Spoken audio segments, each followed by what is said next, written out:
దేవునిలోనికి వచ్చేవాడు సంఘములో ఏర్పాటు చేయడానికి వచ్చేవాడు, సంఘ సభ్యత్వం తీసుకునేటువంటి వారు కడగబడిన వారై, పరిశుద్ధపరచబడిన వారై, నీతిమంతులై, న్యాయవంతులై, యథార్థవంతులై ఖచ్చితంగా ఉండాల్సిందే. హల్లెలూయా.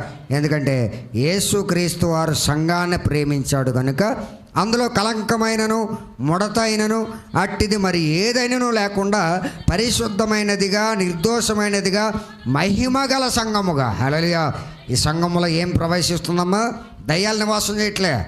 ఏం ప్రవేశిస్తుంది? ఇందులో మహిమగల సంఘముగా ఉన్నది. ఇందులో దేవుని యొక్క మహిమ అనేటువంటిది బలంగా ఉన్నది.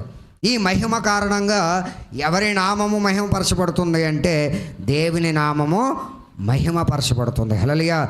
ఈ సంఘం ద్వారా ఎవరి నామం మహిమపరచబడాలి?